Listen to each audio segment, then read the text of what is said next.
السلام عليكم ورحمة الله وبركاته. الحمد لله والصلاة والسلام على أشرف رسول الله وعلى آله وصحبه أجمعين أما بعد. അല്ലാഹു സുബ്ഹാനഹു വ തആല നമ്മുടെ ഈ മജ്ലിസിനെ നമ്മിൽ നിന്നും സ്വീകരിക്കുമാറാകട്ടെ. ആദ്യമായി നമ്മുടെ മജ്ലിസ് കാണുന്ന ആളുകൾ നമ്മുടെ ചാനൽ സബ്സ്ക്രൈബ് ചെയ്തതിന്റെ ശേഷം ഇൻഷാ അല്ലാഹ് മറ്റുള്ളവരിലേക്ക് എത്തിക്കുക. നിത്യജീവിതത്തിൽ നമുക്ക് ഉപകരിക്കുന്ന ഒരുപാട് അമലുകളാണ് ഇൻഷാ അല്ലാഹ് ഈ മജ്ലിസിലൂടെ നമ്മൾ പറഞ്ഞുകൊണ്ടിരിക്കുന്നത്. അതനുസരിച്ച് അമല് ചെയ്യാൻ അല്ലാഹു നമുക്ക് തൗഫീഖ് നൽകുമാറാകട്ടെ. ഒരു മനുഷ്യന്റെ ജീവിതത്തിൽ അവന് സന്തോഷം നൽകുന്ന, അവന് സമാധാനം നൽകുന്ന ഒരുപാട് കാര്യങ്ങളുണ്ട്. എന്നാൽ ഒരു ജീവിതത്തിൽ അവന്റെ സമാധാനവും സന്തോഷവും നഷ്ടപ്പെടുത്തി കളയുന്ന ഒരു കാര്യമാണ് കടമെന്നത്. കടങ്ങൾ ബാധിച്ചുകൊണ്ട് ഇന്ന് വല്ലാത്ത വിഷമങ്ങളിലാണ് എൻ്റെ മജ്ലിസ് കാണുന്നവരിൽ ഭൂരിഭാഗം ആളുകളും. ഇവിടെ വരുന്ന ആളുകളിൽ 90% ആളുകളും പറയുന്ന വിഷയമാണ് വല്ലാത്ത കടങ്ങളാണ്. കടങ്ങളെ കൊണ്ട് ഞങ്ങൾക്ക് ജീവിക്കാൻ പറ്റുന്നില്ല. ഒരു മനുഷ്യന്റെ ഉറക്കം വരെ നഷ്ടപ്പെടുത്തുന്ന, സമാധാനമുള്ള ഒരു ജീവിതം നഷ്ടപ്പെടുത്തുന്ന വളരെ വലിയൊരു വിപത്താണ് കടമെന്നത്. അതുകൊണ്ട് തന്നെ പരിശുദ്ധമായ ഇസ്ലാമിന്റെ നിയമത്തിൽ നമുക്ക് കടം മേടിക്കണമെങ്കിൽ, വലിയ സംഖ്യകൾ, ഭീമമായ സംഖ്യകൾ നമ്മൾ കടം മേടിക്കണമെങ്കിൽ അത് വീട്ടാനുള്ളൊരു മാർഗം നമ്മുടെ മുന്നിൽ കണ്ടുകൊണ്ടായിരിക്കണം. ഒരു വസ്തു വിൽപ്പനയ്ക്ക് വെച്ചിട്ടുണ്ട്, അത് വിറ്റു കഴിഞ്ഞാൽ ആ ക്യാഷ് എടുത്തുകൊണ്ട് ഈ കടം വീട്ടാം എന്ന രൂപത്തിൽ ഏതെങ്കിലും ഒരു മാർഗം കടം വീട്ടാനുള്ളത് നമ്മുടെ മുന്നിൽ കണ്ടുകൊണ്ടായിരിക്കണം വലിയ സംഖ്യകളൊക്കെ നമ്മൾ കടമെടുക്കാൻ വേണ്ടി. ഇതൊന്നുമില്ലാതെ കേവലം ഒരു ജോലിയുണ്ട് എന്നതിന്റെ പേരില് നമ്മൾ ഭീമമായ സംഖ്യകൾ 40-50 ലക്ഷങ്ങളൊക്കെ കടം മേടിക്കുമ്പോൾ ഒരിക്കലും നമ്മുടെ ജീവിതം സമാധാനത്തിലാകൂല. അങ്ങനെ നമ്മൾ കടം മേടിക്കുന്നത് ഇസ്ലാമിന്റെ നിയമത്തിൽ അത് തനിച്ച ഹറാമ് കൂടിയാണ്. ഒരിക്കലും ഹറാമ് ചെയ്യുന്നവന് അള്ളാഹുവിന്റെ സഹായം ലഭിക്കുകയില്ല. ഏതായിരുന്നാലും അറിവില്ലായ്മ കൊണ്ട് നമ്മൾ എടുത്ത പലിശയും അതുപോലെ തന്നെ നമ്മുടെ ജീവിതത്തിൽ നമ്മൾ മുൻകൂട്ടി കണ്ടുവെക്കാതെ നമ്മൾ മേടിച്ച കടമെല്ലാം ഇന്ന് നമ്മുടെ സമാധാനവും സന്തോഷവും എല്ലാം നഷ്ടപ്പെടുത്തി കളഞ്ഞു. ഈ സമയത്ത് ഇനി എന്ത് നമുക്ക് രക്ഷയുണ്ട് എന്ന് ചിന്തിക്കുന്നവർക്ക് ഇൻഷാ അല്ലാഹ് അള്ളാഹുവിന്റെ പരിശുദ്ധമായ അസ്മാഉൽ ഹുസ്നയിലെ 2 ഇസ്മുകൾ നല്ല ആത്മാർത്ഥതയോടുകൂടി നമ്മൾ പതിവാക്കുക. യാ ഗനിയ്യു യാ അല്ലാഹ്, യാ മുഗ്നി യാ അല്ലാഹ്. ഈ 2 ഇസ്മുകളെ ജീവിതത്തിൽ നമ്മൾ നിരന്തരം പതിവാക്കിക്കൊണ്ടിരിക്കുക. അതിന് പ്രത്യേക അദദുകളില്ല, ദിവസങ്ങളില്ല. നമ്മുടെ വിഷമങ്ങൾ തീരുന്നത് വരെ നമ്മൾ അതങ്ങനെ പതിവാക്കിക്കൊണ്ടിരിക്കുക. യാ ഗനിയ്യു യാ അല്ലാഹ്, യാ മുഗ്നി യാ അല്ലാഹ് എന്നിങ്ങനെ അള്ളാഹുവിന്റെ ഈ 2 ഇസ്മുകളെ നമ്മൾ ജീവിതത്തിൽ പതിവാക്കുക. നമ്മൾ ഒഴിവ് കിട്ടുന്ന സമയങ്ങളിലൊക്കെ അത് ചൊല്ലിക്കൊണ്ടിരിക്കുക. കടങ്ങളിൽ നിന്ന് രക്ഷ ലഭിക്കാൻ ലക്ഷങ്ങൾ കടബാധിതരായിട്ടുള്ളവർ ഈ ദിക്റിനെ പതിവാക്കുക.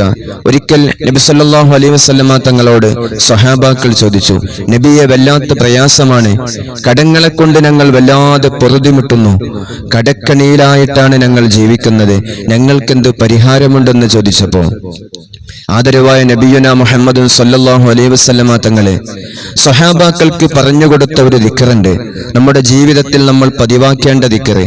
5 വക്ത് നിസ്കാരങ്ങൾക്ക് ശേഷം ഒരു വട്ടമെങ്കിലും ഈ ദിക്റിനെ നമ്മൾ ജീവിതത്തിൽ പതിവാക്കുക. 5 വക്ത് നിസ്കാരങ്ങൾക്ക് ശേഷമെന്ന് പറയുമ്പോൾ ഓരോ നിസ്കാരത്തിന്റെ ശേഷവും ഓരോ തവണയെങ്കിലും ആ ദുആകളിൽ ഈ പറയുന്ന ദിക്റിനെ, ഈ ദുആയെ നമ്മൾ ഉൾപ്പെടുത്തണം ഇൻഷാ അല്ലാഹ്. അല്ലാഹുമ്മ അഅ്നിനി ബിഹലാലിക അൻ ഹറാമിക വബിത്വാഅതിക അൻ മഅസിയതിക വബിഫളലിക അമ്മൻ സിവാക്. ഈ ദിക്റാണ് നമ്മൾ ദുആയായിട്ട് 5 വക്ത് നിസ്കാരങ്ങൾക്ക് ശേഷം നമ്മൾ പതിവാക്കേണ്ടത്. 5 വക്ത് നിസ്കാരങ്ങൾക്ക് ശേഷമെന്നല്ല, നമ്മൾ ഒഴിഞ്ഞിരിക്കുന്ന സമയങ്ങളിൽ നമ്മൾ അള്ളാഹുവിനോട് മറ്റു കാര്യങ്ങളൊക്കെ തേടുമല്ലോ, അതിന്റെ കൂട്ടത്തിൽ ഈ ദുആയെ നമ്മൾ ഉൾപ്പെടുത്തുക. ഇതിനെ ഒരു ദിക്റായിട്ട് നമ്മുടെ ജീവിതത്തിൽ നമ്മൾ പതിവാക്കുക. നമ്മുടെ കടങ്ങളിൽ നിന്ന് നമുക്ക് രക്ഷ ലഭിക്കാൻ എത്ര വലിയ ഭീമമായ സംഖ്യയാണ് കടമെങ്കിലും അള്ളാഹു നമുക്ക് സഹായം നൽകും ഇൻഷാ അല്ലാഹ്. നല്ല ഇഖ്ലാസോടെ ഈ ദുആ നമ്മൾ ചെയ്യുക. നമ്മുടെ എല്ലാ കടങ്ങളും വീട്ടാനുള്ള ഫതഹിന്റെ ബാബിനെ അള്ളാഹു നമുക്ക് കാണിച്ചു തരും ഇൻഷാ അല്ലാഹ്. അതുപോലെ തന്നെ നമ്മൾ മനസ്സിലാക്കേണ്ട മറ്റൊരു കാര്യം, നമ്മുടെ ജീവിതത്തിൽ നമ്മൾ ആഗ്രഹിക്കുന്ന ആഗ്രഹങ്ങളിൽ ഏറ്റവും വലിയ ഒരു ആഗ്രഹമാണല്ലോ ഒരു ഭവനമുണ്ടാക്കുക എന്നത്. നമ്മുടെ ഒരു സ്വപ്നമാണല്ലോ നമുക്ക് നല്ലൊരു ഭവനമുണ്ടാക്കണം, നമുക്ക് നല്ലൊരു വീടുണ്ടാകണം എന്നത്. ഈ വീടിന് വേണ്ടി നമ്മുടെ ആരോഗ്യമുള്ള സമയത്ത് നമ്മൾ ഒരുപാട് കഷ്ടപ്പെട്ടുകൊണ്ട് സമ്പാദിച്ച ആ സമ്പാദ്യത്തിലേക്ക് നമ്മൾ വലിയ ഭീമമായ സംഖ്യ ബാങ്കിൽ നിന്ന് എടുത്ത് അതും കൂട്ടിയിട്ടാണ് പലരും വീടുകൾ നിർമ്മിക്കുന്നത്. ഏകദേശം ആളുകളൊക്കെ എല്ലാ സമ്പത്തും ഒരുമിച്ച് കൂട്ടി നമുക്ക് വീടെടുക്കാൻ സാധിക്കൂലല്ലോ. അപ്പൊ ഇങ്ങനെ ചെയ്യുന്ന ആളുകളുണ്ട്.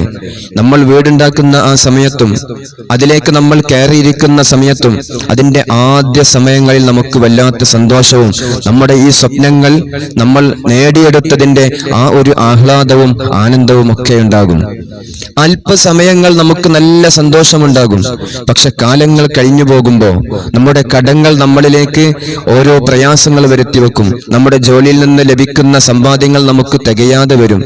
ഇങ്ങനെ നമ്മൾ പ്രയാസപ്പെടുമ്പോൾ നമ്മൾ നമ്മുടെ സ്വപ്ന തുല്യമായി നമ്മൾ ഉണ്ടാക്കി വെച്ച ആ ഭവനത്തിൽ ജീവിക്കുന്ന ഓരോ ദിവസവും സമാധാനമില്ലാതെ കണ്ണീരോടെ നമ്മൾ ജീവിക്കുന്നത് പലപ്പോഴും നമ്മുടെ അനുഭവത്തിൽ തന്നെയുള്ളതാണ്. അതുകൊണ്ട് കടം മേടിക്കുന്ന സമയത്ത് നമ്മൾ നന്നായിട്ട് ശ്രദ്ധിക്കണം. വലിയ ഭീമമായ സംഖ്യകളൊക്കെ കടം മേടിക്കുമ്പോൾ, ഈ കഴിഞ്ഞ ശനിയാഴ്ച പോലും ഇവിടെ കൺസൾട്ടിങ്ങിന് വന്ന ഒരു ഉപ്പയുടെ വല്ലാത്ത വിഷമം എന്താണെന്നറിയോ?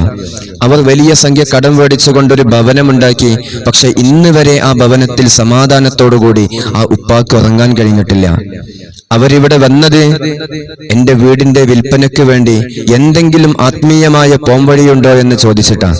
അള്ളാഹുവേ, ഞങ്ങൾക്ക് നീ സലാമത്ത് നൽകണേ അല്ലാ. എല്ലാ കടങ്ങളിൽ നിന്നും ഞങ്ങൾക്ക് നീ രക്ഷ നൽകണേ അല്ലാ. കടബാധിതരായിട്ടുള്ള എല്ലാ ആളുകളും 5 വക്ത നിസ്കാരങ്ങൾക്ക് ശേഷം അല്ലാഹുമ്മ അഹ്നിനി ബിഹലാലിക അൻ ഹറാമിക വബിത്വാഅതിക അൻ മഅസിയതിക വബിഫളലിക അമ്മൻ സിവാക് എന്ന ദുആയെ 5 വക്ത നിസ്കാരങ്ങൾക്ക് ശേഷം നമ്മൾ പതിവാക്കുക. അതുപോലെ തന്നെ ഒരു ദിക്റായിട്ട് നമ്മൾ ഇത് കൊണ്ടു നടക്കുകയും ചെയ്യുക. അള്ളാഹു നമ്മുടെ എല്ലാ കടങ്ങളും വീട്ടിത്തരട്ടെ. ലോൺ എടുത്ത് പ്രയാസപ്പെട്ടവരുണ്ട്, അള്ളാഹുവെ ലോണിൽ നിന്ന് രക്ഷപ്പെടാനുള്ള മാർഗമായിട്ട് ഈ ദിക്റിനെ, ഈ ദുആയെ നീ മാറ്റിത്തരണേ അല്ലാഹ്.